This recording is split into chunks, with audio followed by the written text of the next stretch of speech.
I'd run that trail 1,000 times. In rain, in heat, in the dead of winter. I knew every route, every curve, every breath of that path. But that Tuesday, the fog had other plans. This happened just a few weeks ago, during spring break. I'm a senior in college, and like every year, I went back to my hometown for the week. The problem with going home is that there's absolutely nothing to do there. It's one of those quiet suburban towns, technically close to a big city, but without any of the things that actually make a city fun. No nightlife, no bars, nothing within walking distance. When I'm at school, there's always something happening. Friends, classes, parties, noise. But back home, it feels like a ghost town. To make things worse, none of my hometown friends had the same spring break as me. Everyone was either still in class or had already taken their break weeks earlier. So I was stuck there for an entire week, completely alone. Around that time, I had also been trying to cut back on a few habits, nicotine and alcohol mainly. I figured staying home might actually help me reset. So I made a plan. Every morning, I'd lift weights. Every afternoon, I'd go for a run. Just to stay busy and keep my mind occupied.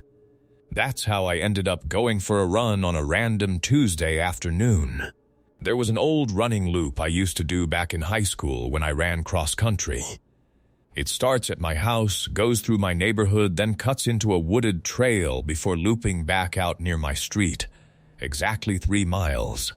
I had probably run that trail hundreds, maybe even thousands of times. The best part was always the forest section. Running on pavement destroys your knees, but the dirt trail through the woods is soft and quiet. Peaceful. Or at least, it used to be. I left the house around 5 in the evening. The sun wasn't going to set for another couple hours, so visibility shouldn't have been an issue. But the moment I stepped outside, I noticed the fog. It was thick. Thicker than anything I had ever seen in that town before. Everything past maybe 30 or 40 feet just disappeared into a pale gray haze. It almost didn't look real. Like the kind of fog you see in video games, or those ambient YouTube videos where everything fades into the distance. For a moment, I considered skipping the run, but I convinced myself it would be fine. The trail through the woods is a straight path, no forks, no alternate routes. I knew it so well, I could probably run it blindfolded. So I started my run, a quarter mile through my neighborhood, and then I entered the woods. Inside, the fog was even worse. The trees blocked what little daylight remained, and I could barely see 15 or 20 feet ahead of me. Still, the trail was easy enough to follow. For the first mile and a half, everything felt normal. I ran a little slower because of the fog, but nothing seemed wrong. I remember checking my watch at the 1 mile mark, and again at 1.5 miles. Everything looked fine, until I reached 2.5 miles. At that point in the run, I should have been nearing the exit. There's a small hill, the path curves left, and then you're back on pavement. I know that section by heart. But when I looked at my watch and saw 2.5 miles, I was still deep in the woods, trees on both sides, fog everywhere, no hill, no exit. I assumed my watch was glitching. It was 4 years old, so maybe the GPS signal was struggling under the tree cover. That seemed like a reasonable explanation, so I kept running. But then, the number hit 3 miles. 3 miles is the entire loop. By then, I should have been standing in my driveway. Instead, I was still running down the same dirt trail, still surrounded by trees, still completely inside the woods. That's when I stopped.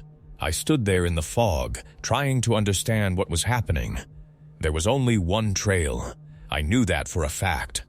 No forks, No alternate paths. The only way I could have gotten lost was if I had physically left the trail and walked into the brush, which I hadn't. I looked at my watch again, 3.1 miles, and the number kept increasing even though I was standing still. That's when I realized the GPS was completely broken. I had two choices: keep running forward and hope the trail ended eventually, or turn around and run back the way I came. Turning back seemed smarter. If I retraced my steps, I would eventually reach the trail entrance, and from there I could easily get home. So I turned around and started running back. But something had changed. The fog was even thicker now. I had to slow down just to make sure I stayed on the trail. After about a mile of running, I heard something, and I'll never forget that sound. Normally, those woods are completely silent, too small for most animals to live there, but this sound, it was something I had never heard before. The closest thing I can compare it to is a moan, but deeper, lower, more like a droning vibration. It would rise slowly, then fall again, then rise again, almost like a siren. Except, it sounded human, and it sounded wrong. It didn't sound like someone asking for help. It didn't sound like someone in pain. It was just this long, wavering noise, with no purpose, no pattern, just echoing through the fog. I started running faster, but by that point I had already run more than 4 miles. My legs were exhausted, and no matter how fast I ran, the sound stayed with me, right behind me, matching my pace. Every time I glanced over my shoulder, there was nothing, just fog.